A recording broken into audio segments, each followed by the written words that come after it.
Hello বন্ধুরা, আশা করছি তোমরা অনেক ভালো আছো, সুস্থ আছো। আমিও ভীষণ ভালো আছি। আজকে তো বৃহস্পতিবার। সকালে উঠে একটু আমি ফ্রেশ ট্রেশ হয়ে নিয়ে টিফিনে ম্যাগি বানিয়েছিলাম। আর তারপর দেখো চলে গিয়েছিলাম স্নান করতে, কেন কি সকালে স্নান করে নিলে বেশ ফ্রেশ লাগে, আর সকালে পুজো করে নিলে মনটা অনেক ভালো হয়ে যায়।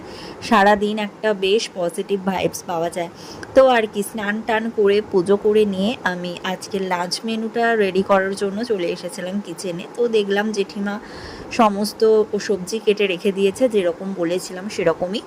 সুষণার জন্য তো এদিকে আমি বানিয়ে নিয়েছিলাম ওর সবজি দিয়ে, যেটা ও খায়, ভাত। আর আমাদের এদিকে করছিলাম মাছের ঝোল। তো চলো মাছের ঝোলটা কীভাবে বানালাম সেটা তোমাদেরকে প্রথমে বলে দিই। মাছগুলোকে তো আমি ভালো করে বেশ কড়া করে ভেজে নেব। আর তারপরে এই যে দেখো, পটল, আলু, ডাঁটা আর ঝিঙে দিয়েছিলাম একটু। আর এদিকে লঙ্কা, মানে কাঁচা লঙ্কা, টমেটো, জিরে আর একটু আদা পেস্ট করে নেব।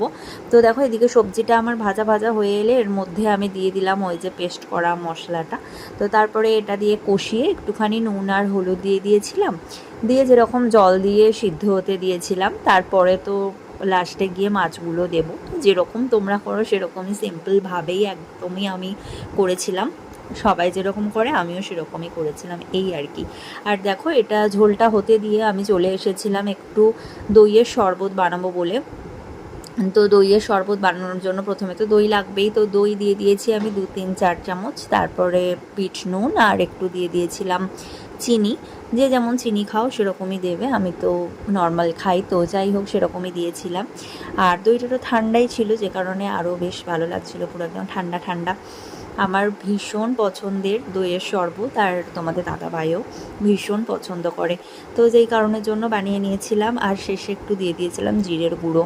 জাস্ট দারুণ লাগে খেতে, একটা পুরো শান্তি আসছিলো। যাই হোক, খাওয়া দাওয়া করে তারপরে এদিকে দেখো ঝোলটাও হয়ে এসেছিলো, তার মধ্যে আমি দিয়ে দিলাম মাছগুলো, দিয়ে একটুখানি ফুটিয়ে নামিয়ে নিয়েছিলাম। আর এদিকে এসেছে একটা পার্সেল তোমাদের দাদা ভাইয়ের, তো সেটা একটু রিসিভ করে নিলাম আর দেখলাম ঠিকঠাক এসছে কিনা। তো যে কারণের জন্য আনবক্সিং করে একটু দেখিয়ে দিলাম তোমাদেরকে। এটাতে আছে একটা শ্যাম্পু, যেটাও অনেক দিন ধরেই ইউজ করছে, তো বেশ ভালো শ্যাম্পুটা।